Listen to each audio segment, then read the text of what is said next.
And good morning everyone. Today we will do one more numerical on the topic cable subjected to UDL.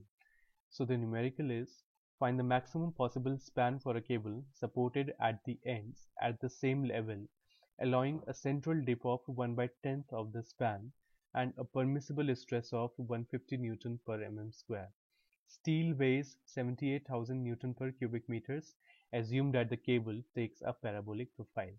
So in the question, we have to find the maximum possible span that can be provided for a cable, keeping in mind the central dip as 1 by 10th of the span if the permissible stress of the cable is 150 Newton per mm square.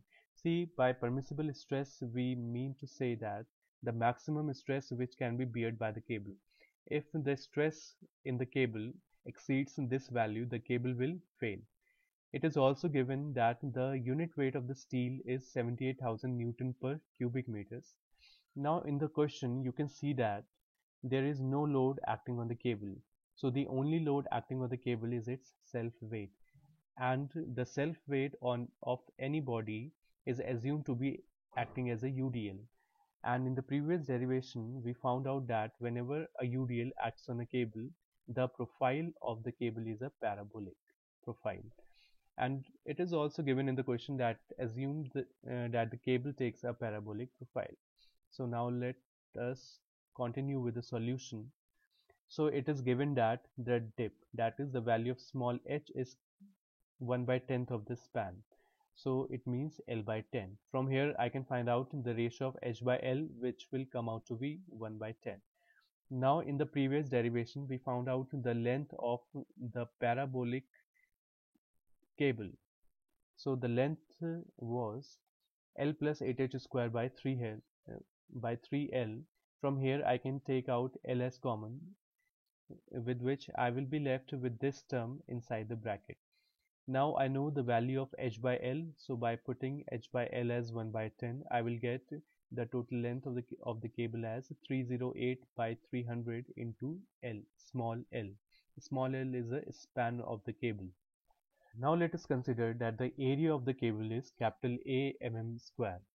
See, now we will have to find out the weight of the cable. The weight of the cable can be found out by multiplying the volume of the cable with the unit weight. See, the unit of the unit weight is Newton per cubic meters. So if I multiply the unit weight with the volume, I will be left with newtons, that is weight.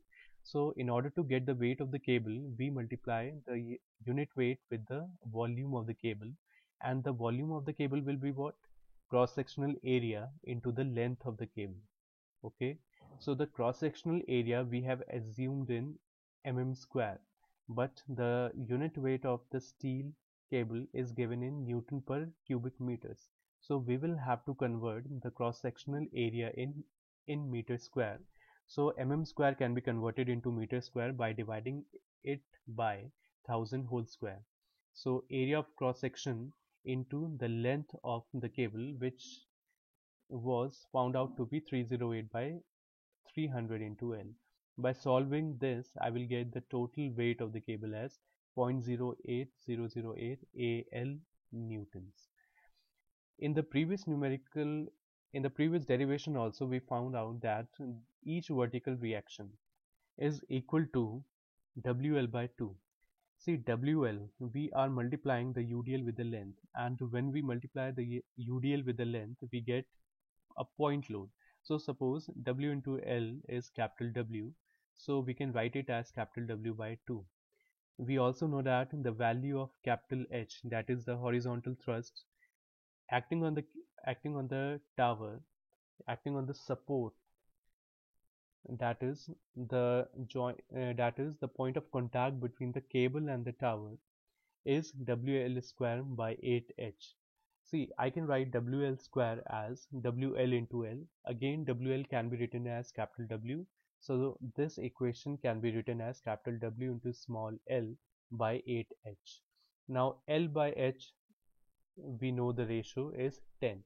H by L was 1 by 10, so L by H will be 10.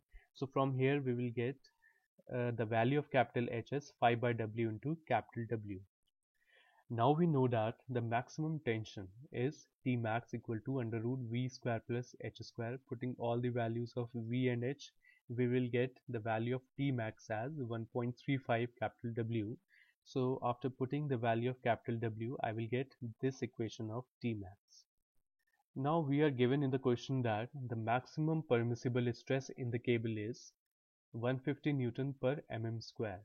So maximum stress means, see, stress is what? Force upon area.